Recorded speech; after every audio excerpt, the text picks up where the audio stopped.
Chapter 7. Cutting from the Daily Graph, 8th of August. Pasted in Mina Murray's journal. From a correspondent. Whitby. One of the greatest and suddenest storms on record has just been experienced here, with results both strange and unique. The weather had been somewhat sultry, but not to any degree uncommon in the month of August. Saturday evening was as fine as was ever known, and the great body of holiday-makers laid out yesterday for visits to Mulgrave Woods, Robin Hood's Bay, Rig Mill, Runswick, Staithes, and the various trips in the neighborhood of Whitby. The steamers Emma and Scarborough made trips up and down the coast, and there was an unusual amount of tripping both to and from Whitby. The day was unusually fine till the afternoon, when some of the gossips who frequent the East Cliff churchyard, and from that commanding eminence watch the wide sweep of sea visible to the north and east, called attention to a sudden show of mares' tails high in the sky to the northwest. The wind was then blowing from the southwest in the mild degree which in barometrical language is ranked number 2, light breeze. The Coast Guard on duty at once made report, and one old fisherman, who for more than half a century has kept watch on weather signs from the East Cliff, foretold in an emphatic manner the coming of a sudden storm. The approach of sunset was so very beautiful, so grand in its masses of splendidly colored clouds, that there was quite an assemblage on the walk along the cliff in the old churchyard to enjoy the beauty. Before the sun dipped below the black mass of Kettleness, standing boldly athwart the western sky, its downward way was marked by myriad clouds of every sunset color flame, purple, pink, green, violet, and all the tints of gold, with here and there masses not large, but of seemingly absolute blackness, in all sorts of shapes, as well outlined as colossal silhouettes. The experience was not lost on the painters, and doubtless some of the sketches of the prelude to the great storm will grace the R.A.&R.I. walls in May next. More than one captain made up his mind then and there that his cobble or his mule, as they term the different classes of boats, would remain in the harbor till the storm had passed. The wind fell away entirely during the evening, and at midnight there was a dead calm, a sultry heat, and that prevailing intensity which, on the approach of thunder, affects persons of a sensitive nature. There were but few lights in sight at sea, for even the coasting steamers, which usually hug the shore so closely, kept well to seaward, and but few fishing boats were in sight. The only sail noticeable was a foreign schooner with all sails set, which was seemingly going westwards. The foolhardiness or ignorance of her officers was a prolific theme for comment whilst she remained in sight, and efforts were made to signal her to reduce sail in face of her danger. Before the night shut down she was seen with sails idly flapping as she gently rolled on the undulating swell of the sea. As idle as a painted ship upon a painted ocean. Shortly before 10 o'clock the stillness of the air grew quite oppressive, and the silence was so marked that the bleating of a sheep inland or the barking of a dog in the town was distinctly heard, and the band on the pier, with its lively French air, was like a discord in the great harmony of nature's silence. A little after midnight came a strange sound from over the sea, and high overhead the air began to carry a strange, faint, hollow booming. Then without warning the tempest broke. With a rapidity which, at the time, seemed incredible, and even afterwards is impossible to realize, the whole aspect of nature at once became convulsed. The waves rose in growing fury, each overtopping its fellow, till in a very few minutes the lately glassy sea was like a roaring and devouring monster. White-crested waves beat madly on the level sands and rushed up the shelving cliffs, others broke over the piers, and with their spume swept the lanthorns of the lighthouses which rise from the end of either pier of Whitby harbor. The wind roared like thunder, and blew with such force that it was with difficulty that even strong men kept their feet, or clung with grim clasp to the iron stanchions. It was found necessary to clear the entire piers from the mass of onlookers, or else the fatalities of the night would have been increased manifold. To add to the difficulties and dangers of the time, masses of sea fog came drifting inland, wet clouds, which swept by in ghostly fashion, so dank and damp and cold that it needed but little effort of imagination to think that the spirits of those lost at sea were touching their living brethren with the clammy hands of death, and many a one shuddered as the wreaths of sea mist swept by. At times the mist cleared, and the sea for some distance could be seen in the glare of the lightning, which now came thick and fast, followed by such sudden peals of thunder that the whole sky overhead seemed trembling under the shock of the footsteps of the storm. Some of the scenes thus revealed were of immeasurable grandeur and of absorbing interest. The sea, running mountains high, threw skywards with each wave mighty masses of white foam, which the tempest seemed to snatch at and whirl away into space, here and there a fishing boat, with a rag of sail, running madly for shelter before the blast, now and again the white wings of a storm-tossed seabird. On the summit of the east cliff the new searchlight was ready for experiment, but had not yet been tried. The officers in charge of it got it into working order, and in the pauses of the inrushing mist swept with it the surface of the sea. Once or twice its service was most effective, as when a fishing boat, with gunwale under water, rushed into the harbor, able, by the guidance of the sheltering light, to avoid the danger of dashing against the piers. As each boat achieved the safety of the port there was a shout of joy from the mass of people on shore, a shout which for a moment seemed to cleave the gale and was then swept away in its rush. Before long the searchlight discovered some distance away a schooner with all sails set, apparently the same vessel which had been noticed earlier in the evening. The wind had by this time backed to the east, and there was a shudder amongst the watchers on the cliff as they realized the terrible danger in which she now was. Between her and the port lay the great flat reef on which so many good ships have from time to time suffered, and, with the wind blowing from its present quarter, it would be quite impossible that she should fetch the entrance of the harbor. It was now nearly the hour of high tide, but the waves were so great that in their troughs the shallows of the shore were almost visible, and the schooner, with all sails set, was rushing with such speed that, in the words of one old salt, she must fetch up somewhere, if it was only in hell. Then came another rush of sea fog, greater than any hitherto, a mass of dank mist, which seemed to close on all things like a grey pall, and left available to men only the organ of hearing, for the roar of the tempest, and the crash of the thunder, and the booming of the mighty billows came through the damp oblivion even louder than before. The rays of the searchlight were kept fixed on the harbor mouth across the east pier, where the shock was expected, and men waited breathless. The wind suddenly shifted to the northeast, and the remnant of the sea fog melted in the blast, and then, mirabile dictu, between the piers, leaping from wave to wave as it rushed at headlong speed, swept the strange schooner before the blast, with all sail set, and gained the safety of the harbor. The searchlight followed her, and a shudder ran through all who saw her, for lashed to the helm was a corpse, with drooping head, which swung horribly to and fro at each motion of the ship. No other form could be seen on deck at all. A great awe came on all as they realized that the ship, as if by a miracle, had found the harbor, unsteered save by the hand of a dead man. However, all took place more quickly than it takes to write these words. The schooner paused not, but rushing across the harbor, pitched herself on that accumulation of sand and gravel washed by many tides and many storms into the southeast corner of the pier jutting under the east cliff, known locally as Tate Hill Pier.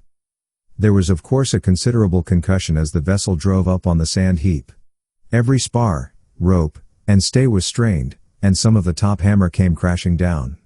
But, strangest of all, the very instant the shore was touched, an immense dog sprang up on deck from below, as if shot up by the concussion, and running forward, jumped from the bow on the sand. Making straight for the steep cliff, where the churchyard hangs over the laneway to the east pier so steeply that some of the flat tombstones through stains or through stones, as they call them in the Whitby vernacular, actually project over where the sustaining cliff has fallen away, it disappeared in the darkness, which seemed intensified just beyond the focus of the searchlight. It so happened that there was no one at the moment on Tate Hill Pier, as all those whose houses are in close proximity were either in bed or were out on the heights above. Thus the Coast Guard on duty on the eastern side of the harbor, who at once ran down to the little pier, was the first to climb on board. The men working the searchlight, after scouring the entrance of the harbor without seeing anything, then turned the light on the derelict and kept it there. The Coast Guard ran aft, and when he came beside the wheel, bent over to examine it, and recoiled at once as though under some sudden emotion. This seemed to pique general curiosity, and quite a number of people began to run. It is a good way round from the West Cliff by the drawbridge to Tate Hill Pier, but your correspondent is a fairly good runner, and came well ahead of the crowd.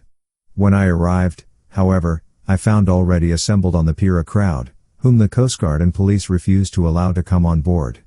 By the courtesy of the chief boatman, I was, as your correspondent, permitted to climb on deck, and was one of a small group who saw the dead seaman whilst actually lashed to the wheel. It was no wonder that the Coast Guard was surprised, or even awed, for not often can such a sight have been seen. The man was simply fastened by his hands, tied one over the other, to a spoke of the wheel. Between the inner hand and the wood was a crucifix, the set of beads on which it was fastened being around both wrists and wheel, and all kept fast by the binding cords. The poor fellow may have been seated at one time, but the flapping and buffeting of the sails had worked through the rudder of the wheel and dragged him to and fro, so that the cords with which he was tied had cut the flesh to the bone. Accurate note was made of the state of things, and a Dr. Surgeon J.M. Caffin, of 33, East Elliott Place, who came immediately after me, declared, after making examination, that the man must have been dead for quite 2 days. In his pocket was a bottle, carefully corked, empty save for a little roll of paper, which proved to be the addendum to the log. The Coast Guard said the man must have tied up his own hands, fastening the knots with his teeth. The fact that a Coast Guard was the first on board may save some complications, later on, in the Admiralty Court, for Coast Guards cannot claim the salvage, which is the right of the first civilian entering on a derelict.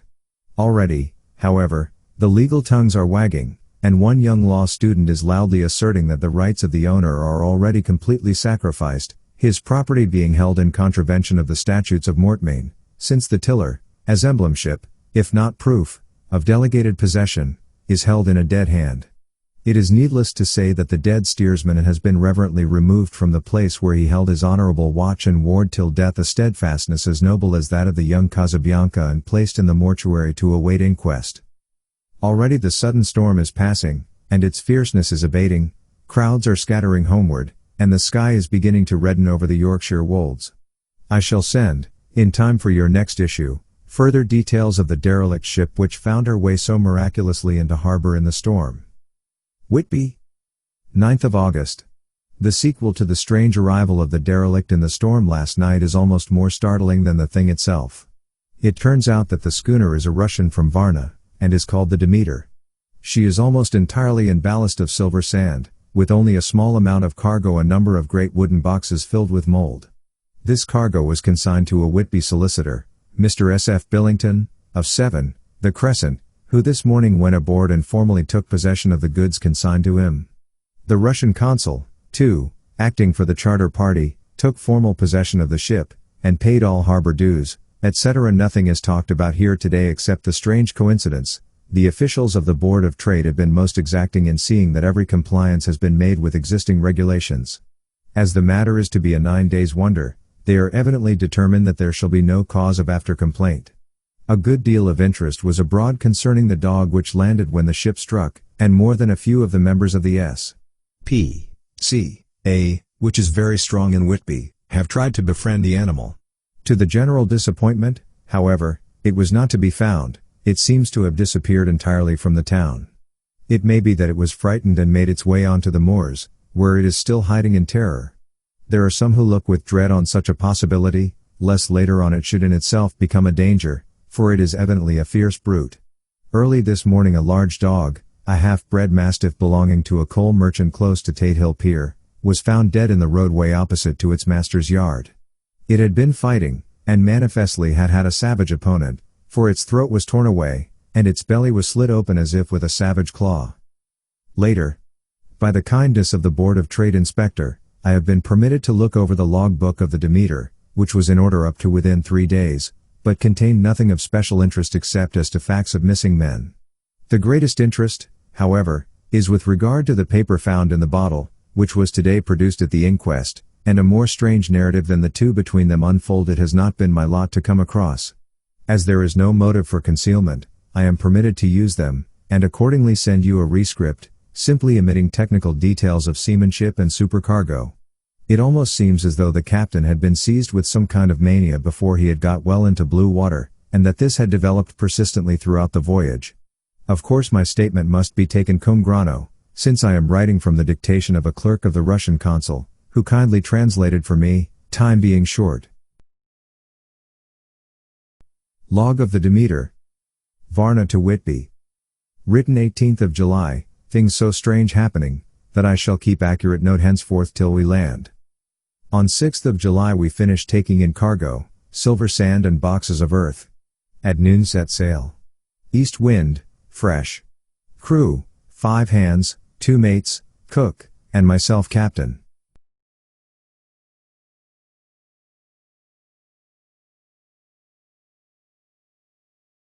On 11th of July at dawn entered Bosphorus. Boarded by Turkish customs officers. Bakshish. All correct. Under way at 4 p.m.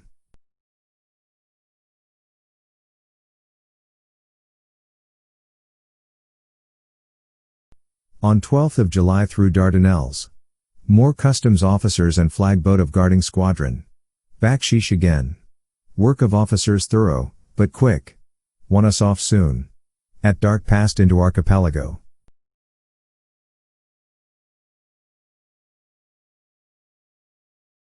On 13th of July past Cape Matapan. Crew dissatisfied about something. Seemed scared, but would not speak out.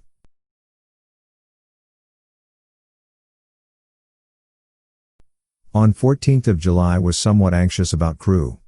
Men all steady fellows, who sailed with me before. Mate could not make out what was wrong, they only told him there was something, and crossed themselves. Mate lost temper with one of them that day and struck him.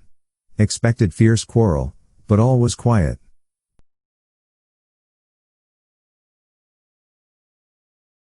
On 16th of July mate reported in the morning that one of crew, Petrovsky, was missing. Could not account for it. Took larboard watch 8 bells last night, was relieved by Abramov, but did not go to bunk. Men more downcast than ever. All said they expected something of the kind, but would not say more than there was something aboard. Mate getting very impatient with them, feared some trouble ahead.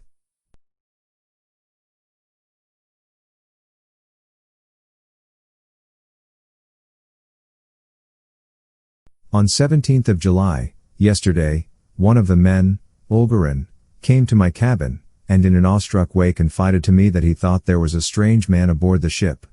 He said that in his watch he had been sheltering behind the deckhouse, as there was a rainstorm, when he saw a tall, thin man, who was not like any of the crew, come up the companionway, and go along the deck forward, and disappear. He followed cautiously, but when he got to bows found no one, and the hatchways were all closed. He was in a panic of superstitious fear, and I am afraid the panic may spread. To allay it, I shall today search entire ship carefully from stem to stern.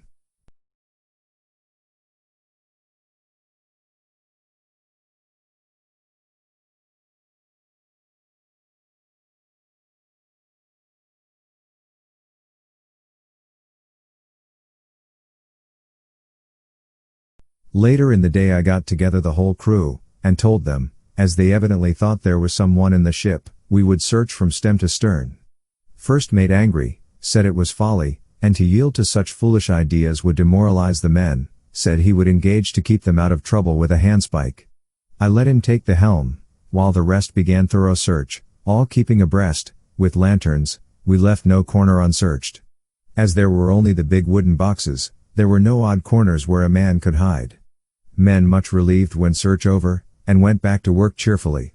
First mate scowled, but said nothing.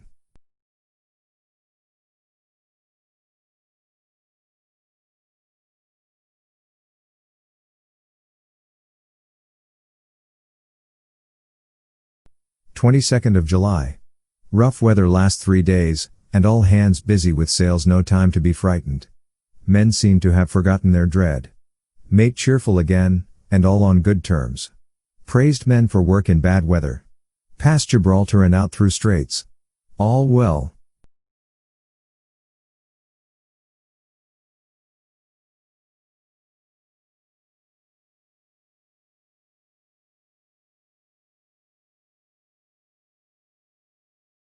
(24th of July).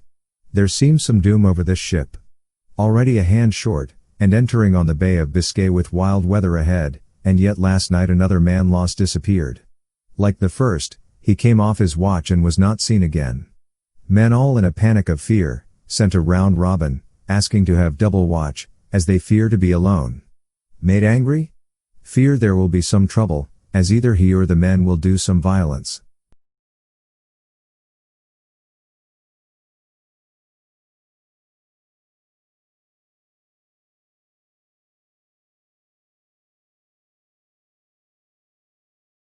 (28th of July). 4 days in hell, knocking about in a sort of maelstrom, and the wind a tempest. No sleep for anyone. Men all worn out. Hardly know how to set a watch, since no one fit to go on. Second mate volunteered to steer and watch, and let men snatch a few hours sleep. Wind abating, sea still terrific, but feel them less, as ship is steadier.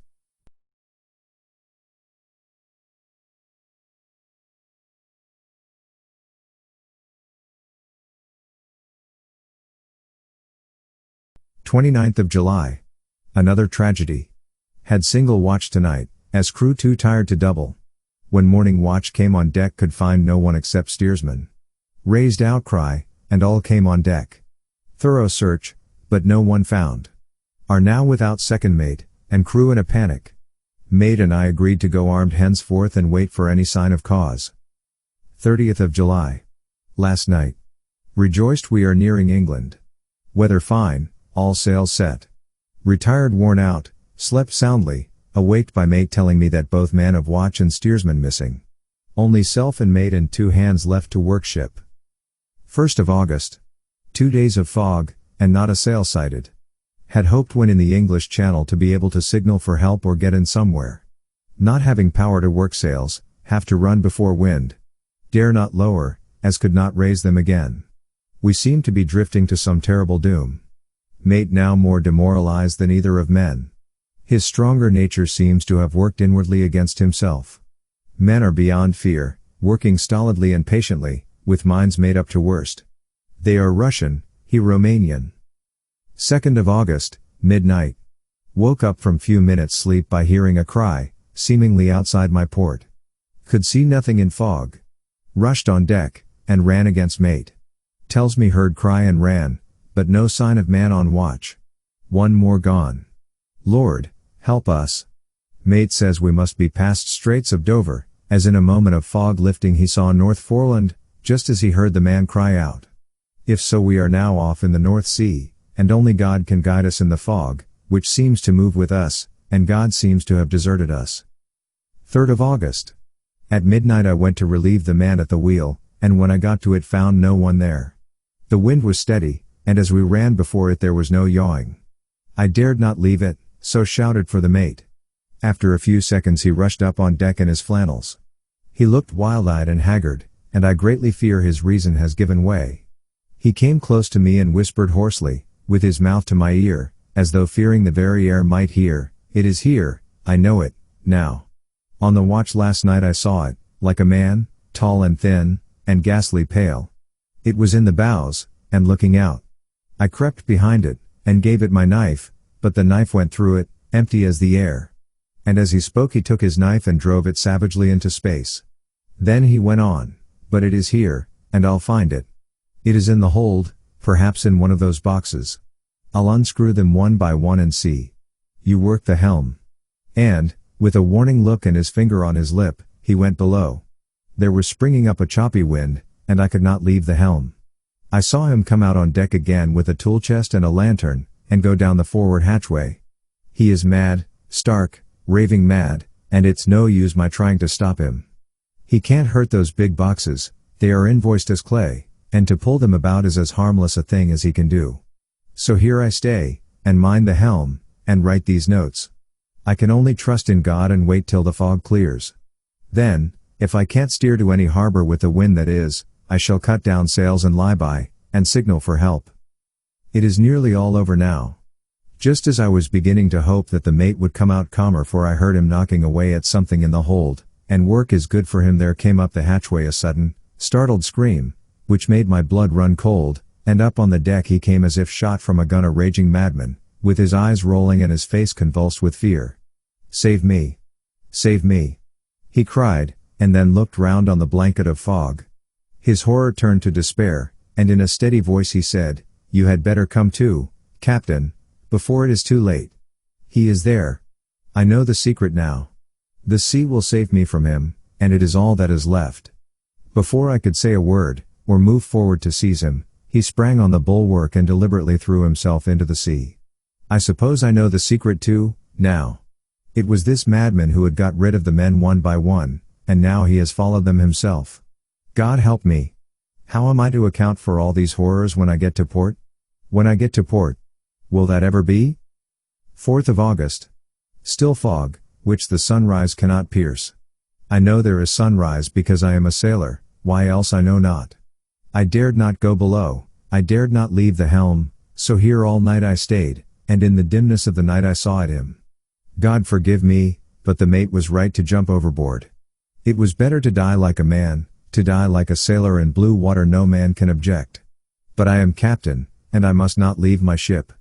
But I shall baffle this fiend or monster, for I shall tie my hands to the wheel when my strength begins to fail, and along with them I shall tie that which he dare not touch, and then, come good wind or foul, I shall save my soul, and my honor as a captain. I am growing weaker, and the night is coming on. If he can look me in the face again, I may not have time to act. If we are wrecked, mayhap this bottle may be found, and those who find it may understand, if not, well, then all men shall know that I have been true to my trust. God and the Blessed Virgin and the saints help a poor ignorant soul trying to do his duty. Of course the verdict was an open one. There is no evidence to adduce, and whether or not the man himself committed the murders there is now none to say. The folk here hold almost universally that the captain is simply a hero, and he is to be given a public funeral. Already it is arranged that his body is to be taken with a train of boats up the Esk for a piece and then brought back to Tate Hill Pier and up the Abbey steps, for he is to be buried in the churchyard on the cliff. The owners of more than 100 boats have already given in their names as wishing to follow him to the grave. No trace has ever been found of the great dog, at which there is much mourning, for, with public opinion in its present state, he would, I believe, be adopted by the town. Tomorrow will see the funeral, and so will end this one more mystery of the sea. Mina Murray's Journal. 8th of August. Lucy was very restless all night, and I, too, could not sleep. The storm was fearful, and as it boomed loudly among the chimney pots, it made me shudder. When a sharp puff came it seemed to be like a distant gun. Strangely enough, Lucy did not wake, but she got up twice and dressed herself. Fortunately, each time I awoke in time and managed to undress her without waking her, and got her back to bed. It is a very strange thing, this sleepwalking, for as soon as her will is thwarted in any physical way, her intention, if there be any, disappears, and she yields herself almost exactly to the routine of her life. Early in the morning we both got up and went down to the harbor to see if anything had happened in the night. There were very few people about, and though the sun was bright, and the air clear and fresh, the big, grim-looking waves, that seemed dark themselves because the foam that topped them was like snow, forced themselves in through the narrow mouth of the harbor like a bullying man going through a crowd. Somehow I felt glad that Jonathan was not on the sea last night, but on land. But, oh, is he on land or sea? Where is he, and how? I am getting fearfully anxious about him. If I only knew what to do, and could do anything. 10th of August. The funeral of the poor sea captain today was most touching. Every boat in the harbor seemed to be there, and the coffin was carried by captains all the way from Tate Hill Pier up to the churchyard. Lucy came with me, and we went early to our old seat, whilst the cortege of boats went up the river to the viaduct and came down again. We had a lovely view, and saw the procession nearly all the way. The poor fellow was laid to rest quite near our seat so that we stood on it when the time came and saw everything. Poor Lucy seemed much upset. She was restless and uneasy all the time, and I cannot but think that her dreaming at night is telling on her.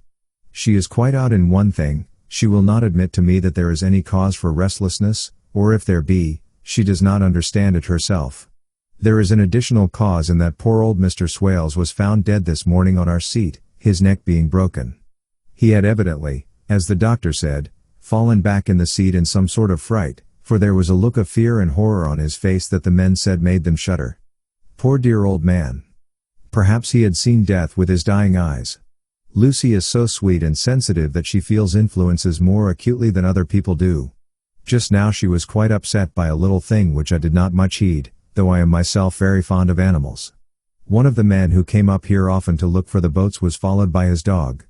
The dog is always with him. They are both quiet persons, and I never saw the man angry, nor heard the dog bark. During the service the dog would not come to its master, who was on the seat with us, but kept a few yards off, barking and howling.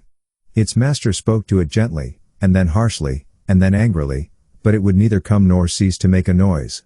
It was in a sort of fury, with its eyes savage, and all its hairs bristling out like a cat's tail when puss is on the warpath. Finally the man, too, got angry, and jumped down and kicked the dog, and then took it by the scruff of the neck and half dragged and half threw it on the tombstone on which the seat is fixed. The moment it touched the stone the poor thing became quiet and fell all into a tremble.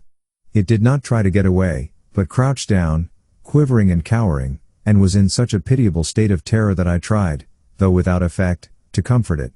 Lucy was full of pity, too, but she did not attempt to touch the dog, but looked at it in an agonized sort of way.